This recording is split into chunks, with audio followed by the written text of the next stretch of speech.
What's up, Isaac? Thanks for joining us today. I'm just gonna wait around a little bit for a few more people to show up. This is kind of like an impromptu video. So, I'm just here enjoying my fruit.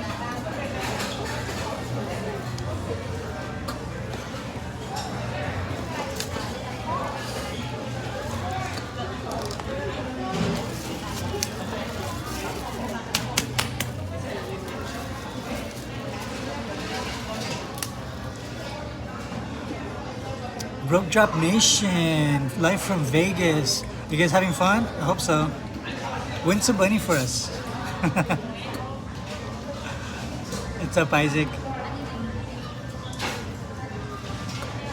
So yeah, pretty much I was getting asked, like, what order do you do Halloween Horror Nights? Like, what do you do first? What do you save for last?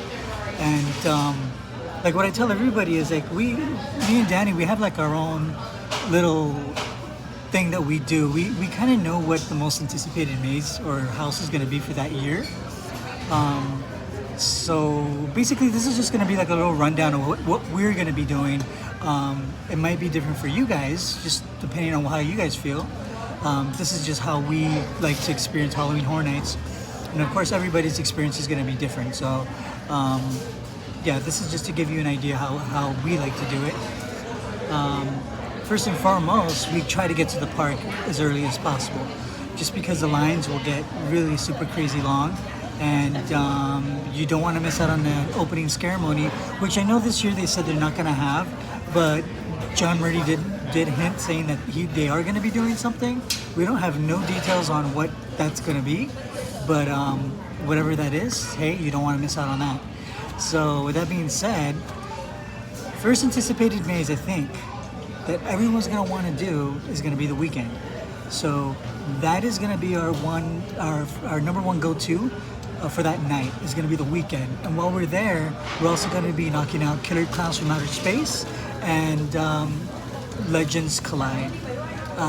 Those are gonna be two other popular mazes.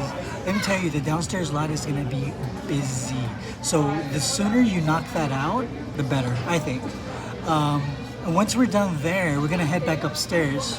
We're gonna go through Hogsmeade, try to watch some Death Eaters, and maybe look at the lighted castle. I don't think they're gonna be doing a whole light show there.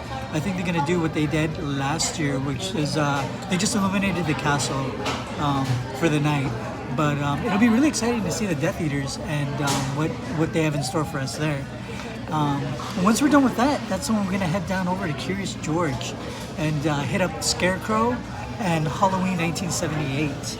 So those two mazes are another one that we're anticipating. Scarecrow is like the second anticipated for me this year.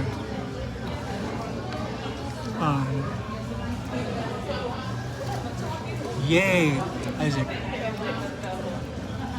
Oh, is that Danny? Danny's in the chat. I'm like, wait, who's SoCal Pals? Hey, Danny.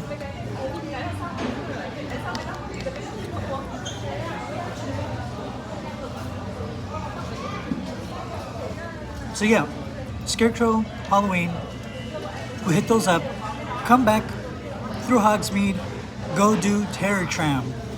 Terror Tram is going to be closing early. I think the last tram leaves around midnight, I believe. At least that's how it was last year. So you definitely want to make sure that you're in line to experience Terror Tram. You don't want to miss out on this one. This one is going to have Hollywood Harry, along with some scare actors from the movie Us and Nope. So definitely curious to see what that's going to be like. Let me see something here.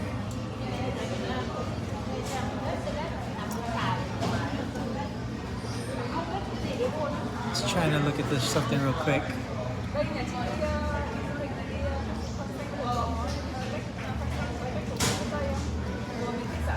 So what do you guys think? Do you guys think there's another maze that's going to be more anticipated than the Weekend or Scarecrow? I do believe La Llorona is going to have some kind of really big impact, and a lot of people are going to be anticipating that maze as well. The last time we had it here, it was over by where Shrek 4D was at.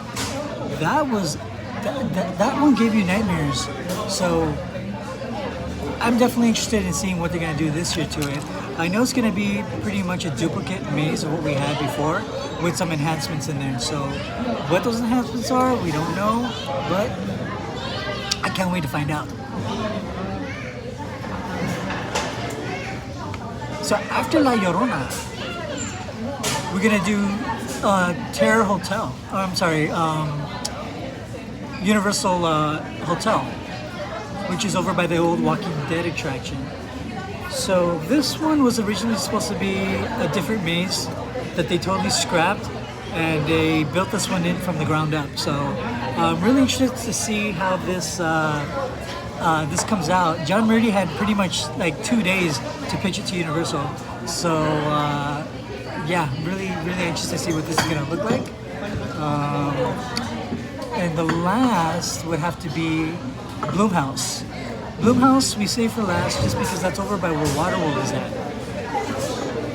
Monsters Collide. Monsters Collide, yes, that was one of the first 3 that we're going to be doing when we get to the park. So remember, it was going to be The Weekend, Monsters Collide, and Killer Clowns from Outer Space. Those are the 3 main ones that we're going to be doing first.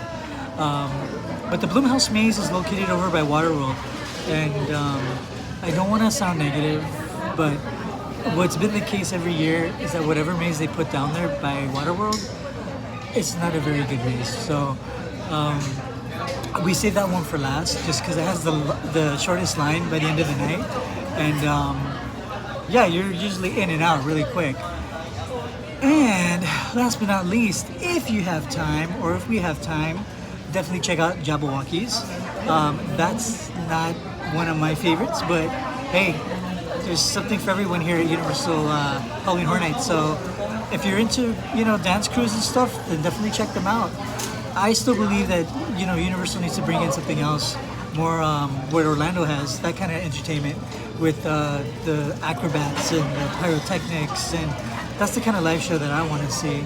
Or if you guys remember the Bill and Ted show that used to happen here at Universal, or the Beetlejuice show.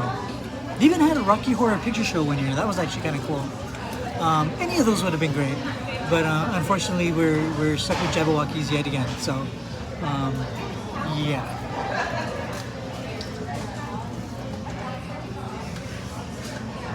I don't believe there's going to be any scare zones in the lower lot just because of the room. It's going to be very tight down there. So the only scare zones I know of are going to be as soon as you exit La Llorona, you're going to have the Urban Legends there. And you also have the Clown Saws over by New York Street. And then you also have like a little mini scare zone over by Animal Actors, which is only going to house like maybe 1 or 2 scare actors there. But other than that, I don't know if there's any other scare zones. I'll be surprised if there is. I mean, I don't think Hogsmeade is going to have any scare zones, just the Death Eaters there. But let me know your guys' thoughts. What is your most anticipated house that you're looking forward to checking out this year, Halloween Horror Nights? Because I know last year we came and we pretty much knocked everything out by, I want to say by 11:30ish. Yeah, about 11:30ish, we had knocked out all the mazes and Terror Tram by using the same route that we're going to be using this time around. So yeah, I mean, if not, like I said, everyone's different. You can experience it the way you want to experience it. If you just want to go do La Llorona first and then jump over to Bloomhouse, and then I just feel, there's a lot of walking as it is here at the park, so this is going to maximize your steps, so you're not walking back and forth and making double trips and stuff. So now, is that with Express? Yes, we did use our Express pass last year, so we did get front of the. Even though you did Express, though, there is a bit of a wait.